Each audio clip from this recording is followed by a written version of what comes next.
لا يزال الخير حيا لا يزال إن في الدنيا سلاما وظلال أخبر اللہ تعالیٰ نے جتنے انسانی رشتے بنائے ہیں، ماں باپ، بہن بھائی، چاچے تائے، دادا دادی، نانا نانی، ساس سسر، خالہ بھانجا بھتیجا، پھوپھی پھوپھا، یہ جتنے اللہ نے رشتے بنائے ہیں، ان میں سب سے اہم رشتہ خامد اور بیوی ہے۔ سب سے اہم رشتہ خامد اور بیوی ہے۔ سب سے قریب ترین رشتہ خامد اور بیوی۔ لباس سے زیادہ کوئی چیز میرے قریب ہے؟ آپ کے قریب؟ لباس سے زیادہ کوئی چیز قریب ہے؟ بولو۔ تو اللہ تعالیٰ کہہ رہا ہے کہ میری بیوی میرا لباس ہے، اور میری بیوی سے کہہ رہا ہے کہ تیرا خامن تیرا لباس۔ تو میں سے مراد سب شادی شدہ، جتنے شادی شدہ لوگ ہیں۔ تو میں بھی کون ہے شادی شدہ طلبہ میں؟ ماشاءاللہ کافی بابرکت مجمع ہے۔ ہاں اچھا، تو اللہ تم سے کہہ رہا ہے تمہاری بیوی تمہارا لباس ہے۔ سب سے قریب شادی کے بعد قریب ترین رشتہ لفظ لباس بتا رہا ہے بیوی ہے۔ قریب ترین رشتہ بیوی ہے، اور جو قریب ترین ہوتا ہے وہ پہلے ہوتا ہے، اس کا حق پہلے آ جاتا ہے، قریب ہو گیا۔ اور کل میں نے کہا تھا کہ لباس اور میرے درمیان کوئی چیز حائل نہیں ہے۔ اس سے میں نے وہ ایک حدیث کو اس کے ساتھ جوڑا تھا جو آپ نے حضرت فاطمہ رضی اللہ تعالیٰ عنہ سے فرمایا تھا کہ جسے میں پسند کروں اسے تو پسند نہیں کرے۔ تو چپ کر کے واپس چلی گئیں اور اپنی اور بیگمات رسول سے فرمایا کہ بھائی آپ جانو اور آپ کا مسئلہ، میں اب اس میں نہیں پڑتی۔ تو یہ رشتہ سب سے قریب ہو جاتا ہے، اس سے قریب اور کوئی رشتہ نہیں ہے۔ جب یہ سب سے زیادہ قریب ہے تو اس کے حقوق بھی سب سے پہلے ہوں گے، اس کا حق بھی سب سے پہلے ہوگا، اس کا خیال بھی سب سے پہلے ہوگا۔ ہمارا جوائنٹ فیملی سسٹم ہے۔ میں کوئی بچیوں کو ساس سسر کے خلاف نہیں بھڑکا رہا، جو سسرال میں زیادتی ہو رہی ہے میں اس کے ازالہ کی کوشش کر رہا ہوں۔ آنے والی بچی اپنے ماں باپ کو چھوڑ کر آئی ہے، اب وہ اپنے خامد کے ماں باپ کو اپنا ماں باپ بنا لے تو اس کی سعادت ہے، اور بچے کے ماں باپ نے اپنی بیٹیوں کو آگے روانہ کر دیا ہے، وہ اس آنے والی بہو کو اپنی بیٹی بنا لیں تو کتنا خوبصورت ہو جائے گا یہ نظام۔ لیکن تربیت بھی نہیں ہے اور سیرت بھی سامنے نہیں ہے۔ مجھے حدیث یاد آ گئی، میرے نبی نے فرمایا یہ جو میرے انصار مدینہ ہیں، سنو بڑی عجیب حدیث ہے، یہ جو میرے انصار مدینہ ہیں یہ اتنے اچھے ہیں، ان کے گھر کسی کی بیٹی جب شادی ہو کے آتی ہے تو اسے یہ احساس ہی نہیں ہوتا میں سسرال میں ہوں یا ماں باپ کے پاس ہوں۔ یہ میں چاہتا ہوں۔ یہ میری تشریح میں کوئی کمی زیادتی ہو جاتی ہوگی، کوئی سائٹ زیادہ بیان ہو جاتی ہے، کوئی کم ہو جاتی ہے، لیکن میں یہ چاہتا ہوں۔ یہ حدیث مجھے اللہ نے ابھی یاد دلوائی ہے، حیات الصحابہ میں ہے، جلد اول میں ہے، کہ آپ نے فرمایا کہ یہ جو میرے انصار، میں دوبارہ کہہ رہا ہوں، یہ جو میرے انصار مدینہ ہیں یہ اتنے قابل تعریف ہیں کہ ان کے گھر جب کسی کی ڈولی اترتی ہے تو اس آنے والی بچی کو یہ احساس نہیں ہوتا کہ میں اپنے گھر میں ہوں یا سسرال کے گھر میں ہوں۔ میرے عزیزو، کم از کم تم جو میری اولاد ہو، تم میری روحانی اولاد ہو، تم تو میری بات کو آگے چلاؤ کہ تم اپنے گھر کو، اپنی بیوی کو اس طرح رکھو، اپنے ماں باپ کو بھی اس پہ تیار کرو، اپنی بہنوں کو اس پہ تیار کرو۔ ایک رخ تنقید دی، اے کر دی بھائی، اے کر دی بھائی، یہ سارا یہ میرا ماحول ہے۔ پتہ اٹھیندی کی میں، باندھی کی میں، ٹردی کی میں، یہاں تک یہ ساری کہاں سونی بات ہے۔ تو بچے کے ماں باپ کہیں ہماری بیٹیوں کی تو شادی ہو گئی، اللہ نے ہمیں بیٹی دے دی ہے، اب ہم اس کو بیٹی بنا کے رکھیں گے، اور آنے والی کہے کہ میرے ماں باپ کو تو میں نے چھوڑ دیا، اب میرے خامند کے ماں باپ میرے ماں باپ ہیں، میں نے ان کے پاؤں دھو کے پینے ہیں، تو خود اپنی خوشی سے سارے گھر کی خدمت کرے، کون روکتا ہے؟ لیکن جو ہمارا ایک جابرانہ ماحول ہے، اس نے اس رشتے کو توڑ کے رکھ دیا ہے۔ یہ جو آنے والی لڑکی ہے، اس کے ذمہ ہے نسل تیار کرنا، نسل۔ میری بہو سے میری نسل چلے گی اور میں اسی پر جوتا اٹھا کے کھڑا ہوں، کتنی بڑی زیادتی۔ ماں یہ نہیں سوچتی کہ میری نسل جو چلے گی اس لڑکی سے چلے گی۔ اب ساس اگر یوں سوچے کہ میری نسل اس سے چلے گی، سسر یوں سوچے میری نسل اس سے چلے گی، خامند یوں سوچے یہ میری نسل اس سے چلے گی، خامند کی بہنیں یوں سوچے ہمارے بھائی کی، ہمارے باپ کی نسل اس سے چلے گی، تو ہم اس کو عزت دیں، محبت دیں، پیار دیں، تو وہ پاگل ہے جو تمہیں کاٹ کھائے گی یا تم سے لڑے گی۔ اس کو تانے اتنے ملتے ہیں، ذلت اتنی ملتی ہے۔ اور میں نے جیسے کہا لباس سب سے قریب ہے، تو اس کے بعد بیوی کا حق سب سے پہلے آ جاتا ہے۔ ماں باپ کی طرف سے زیادتی آئے تو تمہارے ذمہ ہے اپنی بیوی کو بچاؤ، اللہ کے واسطے اپنی بیویوں کی حفاظت کرو۔ ہاں تمہاری بیوی کی طرف سے زیادتی آئے تو اللہ کے واسطے ماں باپ کی حفاظت کرو۔ تو اس کا مطلب یہ نہیں کہ تم ڈنڈا اٹھا لو، اپنے اخلاق ایسے بناؤ، سپرنگ بن جاؤ، سپرنگ جو فریشر سے کو قبول کر کے دب کر نیچے چلا جاتا ہے، نیچے جانے میں جڑ جانے کا نظام چھپا ہوا ہے کہ جھک جاؤ، ماں باپ ناراض ہو ان کے پاؤں پکڑ لو، بیوی ناراض ہو اس کے پاؤں پکڑ لو۔ ذلت میں عزت چھپی ہوئی ہے، ساری زندگی کا تجربہ بتا رہا ہوں۔ ذلت اللہ کی رضا کے لیے ذلت اٹھانے میں عزت چھپی ہوئی ہے۔ ہن لباس لکم، کتنا ہی مجھے غصہ چڑھا ہو میں اپنے کپڑے پھاڑوں گا، مجھے غصہ آ گیا میں نے اپنے کرتے پھاڑنے میں، کسی یہ پاگل تو کرے گا، سمجھدار دوئے دا کرتا پاڑے گا، اپنا نہیں پاڑے گا۔ اب مجھے بیوی پہ غصہ چڑھ گیا تو میرا لباس ہے، اس کو تار تار کر دوں، گالیاں دوں، تھپڑ ماروں، تو ایسا ہی جیسے میں اپنے کرتے کو پھاڑ رہا اور اپنے کرتے کو تار تار کر رہا۔ بیوی کو غصہ چڑھے تو وہ اپنے کپڑے پھاڑتی ہے۔ کپڑوں کے لیے کتنے حفاظتی نظام ہیں، الماریاں بنی ہوئی ہیں اور ہینگر بنے ہوئے ہیں، کریز خراب نہ ہو۔ ہم کھاتے ہوئے کیا کرتے ہیں، آگے اگر کپڑے نئے پہنے ہوں تو آستینیں چڑھا لیتے ہیں کہ کہیں کوئی شوربہ کچھ سالن ادھر نہ لگ جائے، ادھر نہ لگ جائے۔ میں جب بھی بیٹھتا ہوں تو میری بیوی کہتی ہے آستینیں چڑھاؤ، آستینیں چڑھاؤ، لگ نہ جائے۔ اور آگے ہم کیا کرتے ہیں، تولیہ رکھتے ہیں، نیپکن رکھتے ہیں، رومال رکھتے ہیں۔ بڑے بڑے ہوٹلوں میں جاؤ تو پہلے وہ ساتھ رکھا ہوتا ہے کہ کوئی کھانے کا ذرہ گرے، سالن کا کوئی قطرہ گرے تو آپ کے کپڑے خراب نہ ہوں۔ ہم کیچڑ میں جا رہے ہوں تو ہم اپنے پاؤں گندے کر لیتے ہیں، کپڑے گندے نہیں ہونے دیتے، اپنے شلوار اوپر کر لیتے ہیں، پتلون اوپر کر لیتے ہیں، پاجامہ اوپر کر لیتے ہیں۔ تو جب کہیں سے کوئی آنے لگے ایسی ناگواریاں تو اپنے اوپر لے لو، بیوی پہ نہ آنے دو۔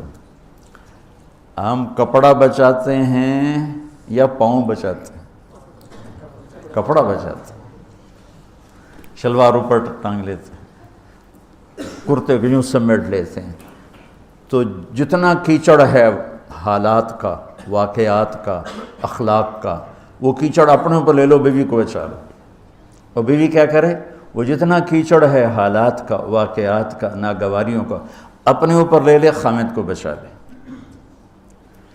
لباس کا اور کیا کام ہے، یواری سواتکم، یہ تمہارے عیب چھپاتا ہے۔ تو میرا کام کیا ہے، میں بیوی کی کمیاں چھپاؤں، ڈھنڈورا نہ پیٹوں۔ بیوی کا کام کیا ہے، خامد کی کمیاں چھپائے، ڈھنڈورا نہ پیٹے۔ دوسرا کام کیا ہے لباس کا، وریشہ، لباس مجھے خوبصورت بناتا ہے۔ یہ ایک واحد رشتہ ہے جو زندگی کو خوبصورت بناتا ہے۔ سب کچھ ہو، بیوی نہ ہو تو تنہائی کا احساس مار دیتا ہے۔ اس سے ایک اور مطلب نکلتا ہے کہ لباس کے بغیر ایک لمحہ گزارا نہیں. سارا دن پانی نہیں پیتے ہیں نا، اب میں بیان میں پانی پی رہا ہوں، لیکن 16 گھنٹے تو گزارے ہیں نا، پانی نہیں پیا، کھانا نہیں کھایا. 16 سیکنڈ لباس کے بغیر گزار سکتے ہیں؟ بولو.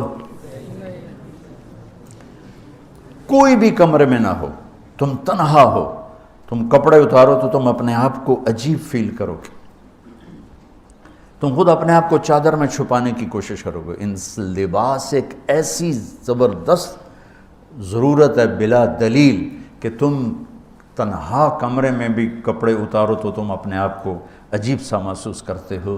اس سے پتہ چلا کہ بیوی کے بغیر کوئی زندگی نہیں ہے اور خامد کے بغیر عورت کی کوئی زندگی نہیں ہے. یہ ہمارا بدبخت معاشرہ ہندی کہ کسی بچی کو طلاق ہو جائے وہ گل سڑ کے مر جاتی، اس کی شادی نہیں ہوتی. کوئی جوان بچی بیوہ ہو جائے وہ سسک سسک کے مر جاتی، اس کی شادی نہیں ہوتی. کوئی 40-50 سال کا ہو جائے مرد، اس کی بیوی مر جائے، کوئی اس کو لڑکی دینے کے لیے تیار کوئی نہیں. اور لباس کا لفظ بتاتا ہے کہ شادی کے بغیر انسان ننگا ہے، اور ننگے انسان کا کوئی کہیں بھی گزارا نہیں ہے. لفظ لباس بتاتا ہے کہ ہم اس چیز کو رواج دیں کہ شادیاں ہوں، بیوہ کی شادی ہو، مطلقہ کی شادی ہو، کوئی کس کی بیوی مر جاتی ہے. حضرت ابن مسعود کا فرمان ہے اگر میری موت میں 10 دن باقی ہوں تو بھی میں شادی کر لوں گا اگر میری بیوی مر جائے تو. ابو ہریرہ کہتے ہیں اگر میری زندگی میں 7 دن باقی ہوں اور میری بیوی مر جائے تو میں 1 ہفتہ بھی شادی کے بغیر نہیں رہوں گا، میں شادی کر لوں گا. تو ہم ایک ہندی معاشرے سے متاثر ہیں جہاں بیوہ کی کوئی سنوائی نہیں، مطلقہ کی کوئی سنوائی نہیں، اور کوئی جوان بھی 2-4 بچے ہیں اور بیوی مر جائے تو اس کی کوئی شادی نہیں ہے. وہ سسک کے وہ بلک بلک کے زندگی گزارتے ہیں. ہم لوگ اس کو رواج دیں. لباس، لفظ لباس بتا رہا ہے کہ جیسے لباس کے بغیر ایک لمحہ آدمی چین سے نہیں بیٹھ سکتا، ایسے ہی اس رشتے کے بغیر زندگی میں کوئی خوبصورتی نہیں، کوئی حسن نہیں ہے. ہن لباس لکم انتم لباس لہن. تو لباس کیا کرتا ہے؟ زیب و زینت. لباس کیا کرتا ہے؟ عیب چھپاتا ہے. لباس کیا کرتا ہے؟ خوبصورت بناتا ہے. تو اس رشتے کو خوبصورت بنانا ہے. بیوی خامند کے لیے، خامند بیوی کے لیے. کس طرح یہ رشتہ خوبصورت بنے گا؟ اچھے اخلاق کے ساتھ. اچھے اخلاق کے ساتھ. اگر گھر والوں کے اخلاق اچھے ہوں، وہ بچی ساس سسر کو ماں باپ بنا لے، ساس سسر بچی کو ماں باپ بنا لے، خامند بیوی کو ہتھیلی کا چھالا بنا لے، بیوی خامند کو ہتھیلی کا چھالا بنا لے. میں قربان جاؤں اپنے نبی پر. ساری کائنات کو نور ایمان دینے والی ہستی، اور حضرت عائشہ رضی اللہ عنہ کو لقمے بنا کے کھلا رہے ہیں. کمال. حضرت عائشہ رضی اللہ تعالیٰ عنہ وہ بڑی بڑی بوٹیاں ہوتی تھیں نا، وہ اٹھا کے ایسے نوچتیں اور پھر رکھ دیتیں، روٹی کا ٹکڑا اٹھاتیں. میرے نبی وہی بوٹی اٹھاتے جہاں حضرت عائشہ نے نوچا ہوتا تھا، وہیں دکھا کے کرتے تھے، ان کی محبت کو لینے کے لیے اور ہمیں سکھانے کے. حضرت عائشہ گلاس اٹھاتی، وہ بڑے بڑے ہوتے تھے، اب تو یہ چھوٹے چھوٹے گلاس ہیں. بخل کا زمانہ آ گیا، پانی بھی تھوڑا دیں دیں. ہمارے دیہات کا کلچر تھا، اب تو مٹ گیا ہے، مہمان ہی کوئی نہیں ہوتے. جب کچی سڑکیں ہوتی تھیں اور ذرائع نہیں تھے تو بہت سے مسافر ہمارے ڈیروں میں آ کے رات گزارتے تھے. ہماری پہچان والے نہیں، اجنبی راہگیر، اور کوئی پہچان والے بھی، لیکن جو بھی تھے، کوئی اپنے ہیں، پہچان والے ہیں، دوست ہیں، مسافر راہگیر ہیں، ان کو رات کو کھانے کے بعد دودھ پلانا یہ ہماری تہذیب تھی کہ جتنے بھی ہیں دیرے میں 15 ہیں، 20 ہیں، 1 ہے، جاؤ بھائی روٹی کھا لی ہے، دودھ پیواؤ سارے ہیں. وہ جانور بہت زیادہ ہوتے تھے، کھیتی باڑی کم ہوتی تھی، دودھ وافر ہوتا تھا. وہ گلاس اتنے بڑے بڑے ہوتے تھے، 3-3 پاؤ کا گلاس ہوتا تھا. تو ایک ہمارے دادے کے زمانے کا نا چاچا لال سنپال وہ آ گیا دیرے میں، نوکر گیا دودھ پلانے، تو گلاس کو دیکھ کے نوکر سے کہندا پتر میں نہیں پیندا۔ اسا کہا چاچا کیوں نہیں پینا؟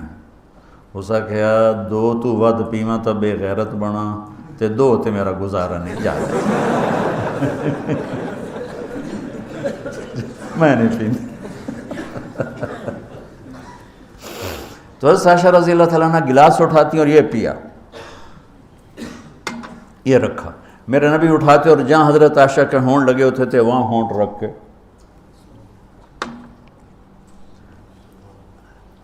یہ زندگی سکھائی ہے۔ یا عائشو، کیا محبت سے بولا عائشہ نے، یا عائشو، یہ عاشقانہ انداز ہے، محبوبانہ انداز ہے۔ یا حمیراء، عائشہ آؤ دوڑ لگائیں۔ عائشہ مجھے پتہ چل جاتا جب تو میرے اوپر ناراض ہوتی ہے۔ حضرت عائشہ نے کہا وہ کیسے؟ کہ جب تو میرے اوپر ناراض ہوتی ہے نا تو یہ نہیں کہتی مجھے رب محمد کی قسم، تو کہتی مجھے رب ابراہیم کی قسم۔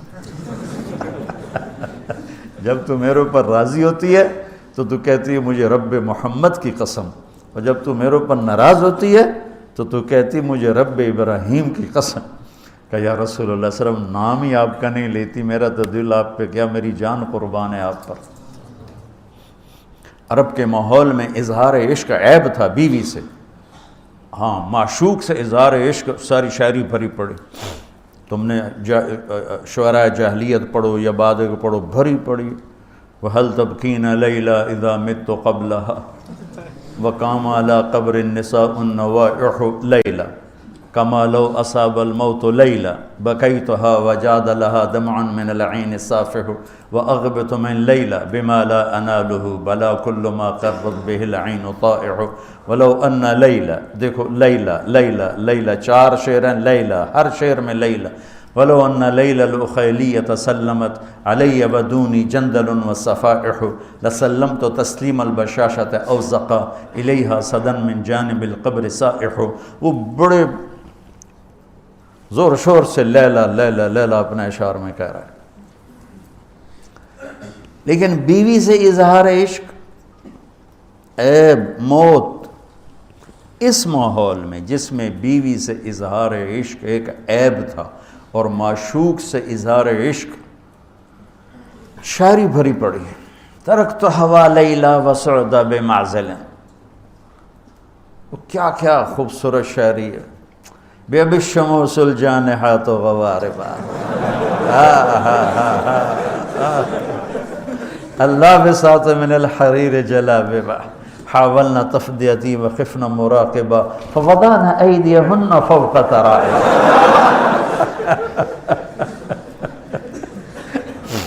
عرب کی شاعری بھری پڑی ہے عشق و معشوقی سے۔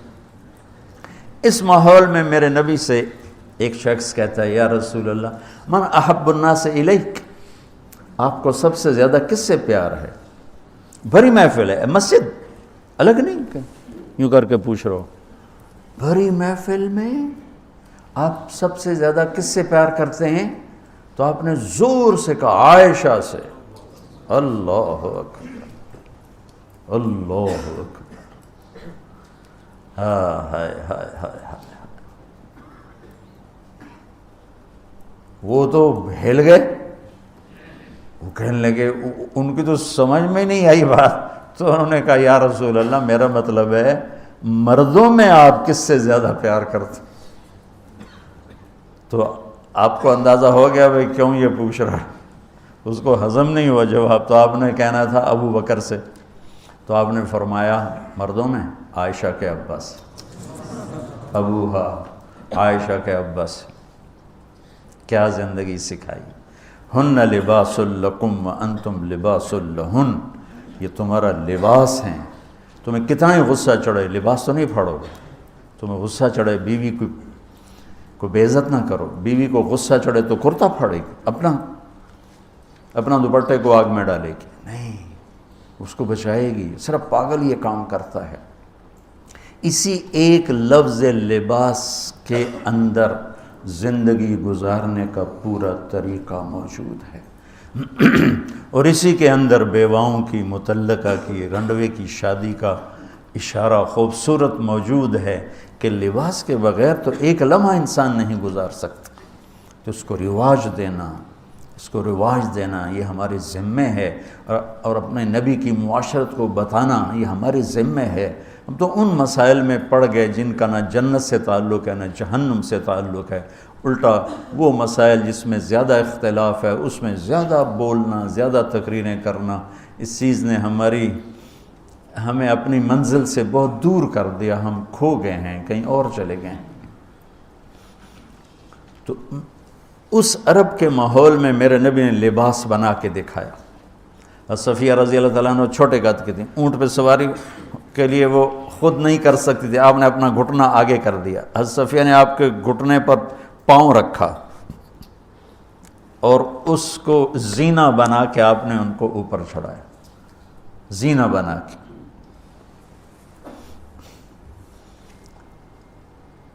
جہاد کے سفر سے واپسی ہو رہی ہے، سب صحابہ سے کہا آگے نکل جاؤ، سب آگے نکل گئے، اتنا نکلے کہ غائب ہو گئے، نظر نہیں آ رہے۔ تو آپ نے کہا عائشہ دوڑ لگائیں، اللہ، عائشہ دوڑ لگائیں۔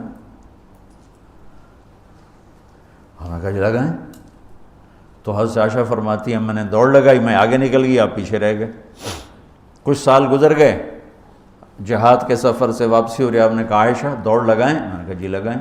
ہم نے کہا چلو بھائی آگے چلے جاؤ، سب آگے چلے گئے، غائب ہو گئے۔ تو کہنے لگے میں نے دوڑ لگائی، میں موٹی ہو گئی تھی، میں پیچھے رہ گئی، آپ آگے نکل گئے۔ تو آپ نے کہا ہاذہ بتلک، اب ہمارا تیرا حساب برابر ہو گیا۔ آپ بچوں زندگی تو پڑھو کہ تمہارے نبی نے کیا خوبصورت زندگی گزاری ہے۔ ایک صحابی کہتے ہیں دائم الفکرہ متواصل الاحزان، کیسے تھے ہمارے نبی؟ تو وہ جواب دیتے ہیں بڑے غمگین، بڑے فکر مند۔ ٹھیک ہو، یہی سوال ایک شخص حضرت عائشہ سے کرتا ہے کیسے تھے ہمارے نبی؟ کہتی ہیں کان ضحاکن بسامن، بڑے ہنسنے والے، بڑے مسکرانے والے۔ ایک کہہ رہا ہے بڑے غمگین، بڑے فکر والے، ایک کہہ رہی ہیں بڑے ہنسنے والے، بڑے مسکرانے والے۔ یہ فرق کیوں ہے؟ ایک نے دیکھا ہے مسجد کے ماحول میں، وہاں نبوت کی ذمہ داری مقدم ہے، اور اس کا احساس آپ پر وزن ڈال رہا ہے۔ اما عائشہ نے دیکھا مسکراتا ہنستا، کہاں؟ گھر میں آپ مسکرانے والے ہیں، آپ ہنسنے والے ہیں، اور نبوت کی ذمہ داری ہے، درد بھی ہے، لیکن اس کو اندر چھپا لیا ہے۔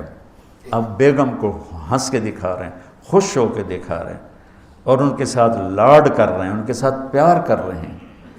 وہ جو حدیث ام زرع ہے شمائل ترمذی کی، کتنی لمبی چوڑی وہ لایانی کہانی ہے، اور آپ نے بیٹھ کے ساری سنی۔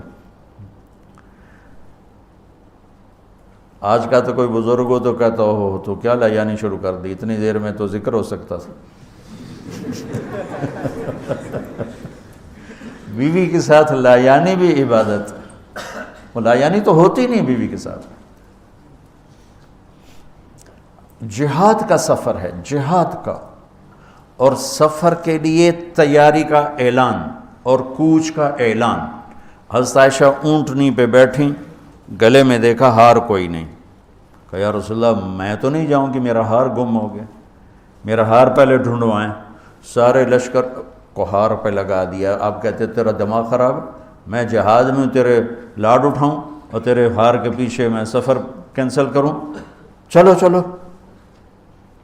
آپ نے کہا چلو بھائی عائشہ کا ہار ڈھونڈو، سارے ہار ڈھونڈنے میں لگ گئے، سارے۔ یہ میں کہاں سے، کوئی میں فرضی قصے بیان کر رہا ہوں، گھڑ گھڑ کے بیان کر رہا ہوں؟ تمہیں اپنے حبیب کی سیرت سے اٹھا کے دے رہا ہوں۔ کوئی آپ کسی سیر پہ نہیں نکلے تھے کہ کوئی بات نہیں سفر کینسل کرو، جہاد کا سفر ہے، اور آپ کہہ رہے ہیں عائشہ کا ہار ڈھونڈو۔ آپ دیکھ رہے تھے کہ آگے عورتوں کے ساتھ کتنے کتنے ظلم ہوں گے۔ تم کو بھی سنو ان کی چیخیں اور آہیں جو میں سنتا ہوں، تمہارے کلیجے پھٹ جائیں کہ کس قدر ظلم ہے۔ اور تمہیں عجیب بات بتاؤں، یورپ میں نظر آتا ہے عورت بڑی آزاد ہے، یورپ کی عورت پر یہاں سے بھی زیادہ ظلم ہوتا، دیکھنے میں وہ آزاد نظر آتی، لیکن اوف اللہ اللہ۔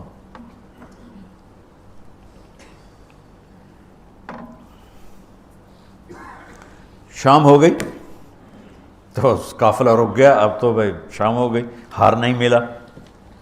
مغرب عشاء کے لیے تو پانی موجود تھا، اب عشاء پڑھنے کے بعد پانی ختم، چونکہ خیال تھا بھائی اگلی منزل پانی ہے تو وہاں جا کے نماز پڑھیں گے، تو اب پانی کوئی نہیں ہے، اور سب نے ابو بکر صدیق رضی اللہ تعالیٰ عنہ کو تانے دینے شروع کیے، تیری بیٹی کی وجہ سے اب فجر کی نماز کا کیا بنے گا، اب تو پانی کوئی نہیں، وہ وضو کیسے کریں گے، تیمم کی آیت ابھی آئی نہیں ہے۔ تو حضرت ابو بکر صدیق کو غصہ چڑھا، وہ گئے اللہ کے نبی کے خیمے میں، وہ تو باب تھے، تو آگے اللہ کے نبی حضرت عائشہ کی گود میں سر رکھے سو رہے تھے، حضرت عائشہ یوں بیٹھی ہوئی تھی، تو اب کیا کریں، وہ سوئے ہوئے ہیں تو بول تو سکتے نہیں، تب وہ چہرے سے ان کو ڈانٹ رہے ہیں،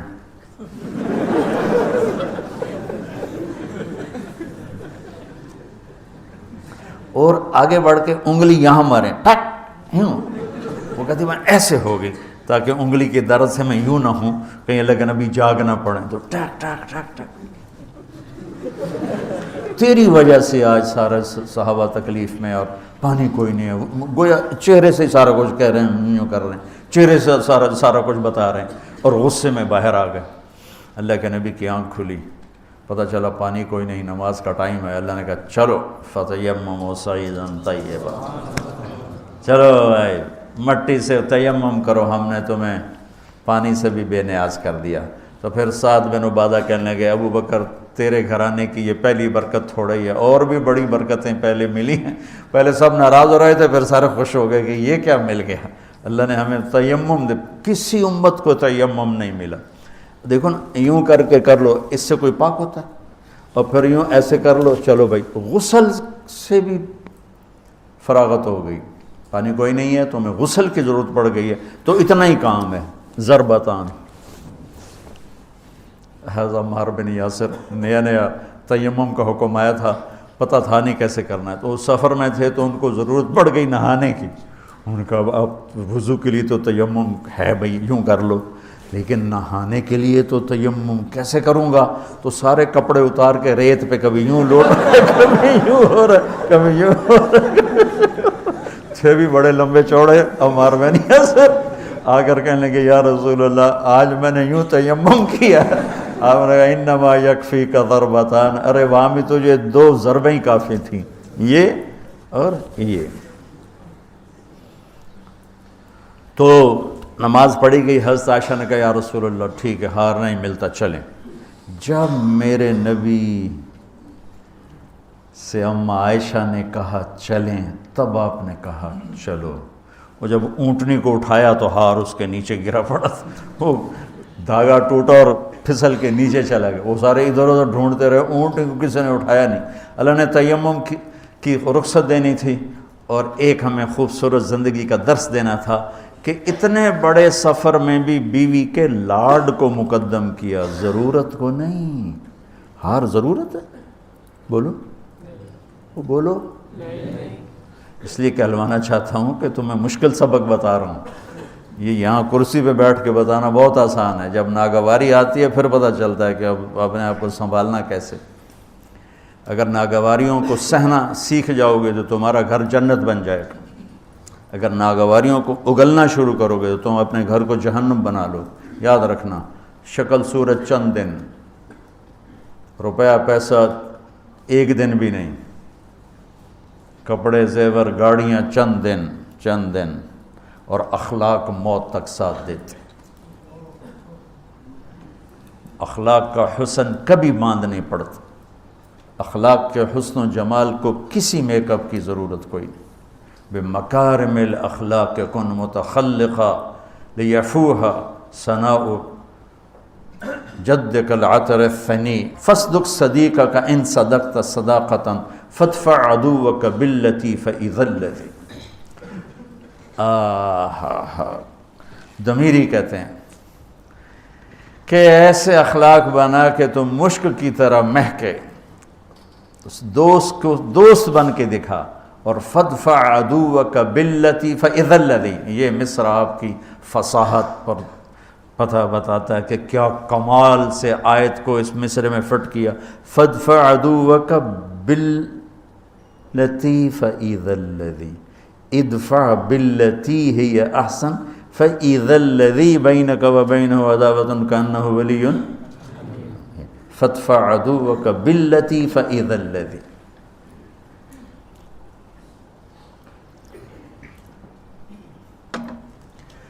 تو یہ رشتہ بہت مظلوم ہے اس وقت، بہت مظلوم ہے. بے شک کہیں آنے والی لڑکی ایسی بے وقوف ہوتی ہے کہ تہس نہس کر دیتی. لڑکی کے ماں باپ اتنے بے وقوف ہوتے ہیں کہ بچی کو دینے کے بعد بھی اپنے کنٹرول میں رکھتے ہیں. وہ بیچاری نہ ادھر کی ہوتی ہے نہ ادھر کی ہوتی ہے. کہتے میں تینوں پالیا ہے تو میری مننی ہے کہ اپنے خامندی مننی ہے. حالانکہ جب قبول کیا کا لفظ کہہ دیا، اب سب سے بڑا حق خامد کا ہے. جب لڑکے نے کہہ دیا قبول کیا تو سب سے بڑا حق اب بیوی کا ہے. میرے نبی نے اس رشتے کو خوبصورت کر کے دکھایا، حسین کر کے دکھایا. اور اس وقت سارے ملک میں ایک آگ لگی ہوئی ہے اور اس کے پیچھے اور کوئی بڑے اسباب نہیں، صرف بد اخلاقی ہے، صرف بد اخلاقی. اس ایک آیت کو بچوں ذہن میں، ہن لباس لکم، میری بیوی میرا لباس ہے. جتنی میں لباس کی حفاظت کرتا ہوں اتنا میں اس رشتے کی حفاظت کر لوں، میرا گھر آباد ہو جائے. میرا خامند میرا لباس ہے، میں جتنا اپنے لباس کی حفاظت کرتی ہوں اتنی اپنے خامند کی حفاظت کر لوں، میرا گھر آباد ہو جائے. تو یہ بہت خوبصورت تشبیہ ہے، بہت خوبصورت تعبیر ہے جو میرے رب یہاں لے کر آئے ہیں. اور زندگی گزارنے کا طریقہ. اور دوسری بات دیکھو، اللہ اس آیت کو لائے ہیں روزے کے فرض میں. یہ ابھی بات سمجھ میں آئی ہے.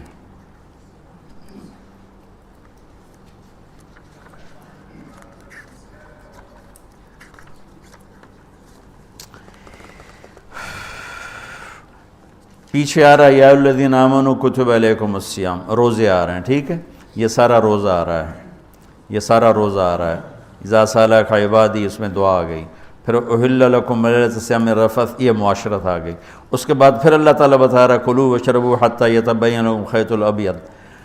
فرض روزے کے درمیان معاشرت کو اللہ نے ذکر کیا ہے. فرض روزے کے اوپر بھی روزہ ہے، نیچے بھی روزہ ہے، درمیان میں معاشرت ہے. یہ ایک بات ابھی ذہن میں آئی ہے کہ ہم روزے کو جتنی اہمیت دیتے ہیں، عبادات کو ہم جتنی اہمیت دیتے ہیں، اتنی اہمیت ہم معاشرت کے احکام کو نہیں دیتے. ہم معاشرت کو سمجھتے ہیں دنیا داری ہے، میں بیوی سے ہنس رہا ہوں، کھیل رہا ہوں، میں اس کے پاس بیٹھوں، وہ میرے پاس بیٹھی ہے، ہم کوئی گھر کی بات کر رہے ہیں، ہم اسے دنیا داری سمجھتے ہیں. اور میرا رب اوپر روزہ، نیچے روزہ اور بیچ میں لباس لکم. کیا عجیب بات نہیں؟ اوپر بھی روزہ، نیچے بھی روزہ، اور بیچ میں ہن لباس لکم وانتم لباس لہن. جیسے اوپر بھی اخلاق، نیچے بھی اخلاق اور بیچ میں تبلیغ. خذ العفو واعرض عن الجاہلین، اور بیچ میں ہے وامر بالعرف. معاف کرنے کو مضبوط پکڑو، نیچے زیادتی کرنے والوں کو معاف کرو، اور درمیان میں دعوت کا کام کرو. دعوت کو خوبصورت بنایا اخلاق کے ساتھ، اور بندگی کو خوبصورت بنایا معاشرت کے ساتھ. کہ اوپر روزہ، نیچے روزہ، اور بیچ میں آ رہا ہے تمہاری بیوی تمہارا لباس ہے، تمہارا خامن تمہارا لباس ہے. یہ ایک خوبصورت درس ہے بچوں. اگر اس کو میں لے لوں، آپ لے لیں، جو سن رہے ہیں وہ لے لیں، ان کی زندگیاں آباد. لا يزال الخير حيا لا يزال إن في الدنيا سلاما وظلال. أخبر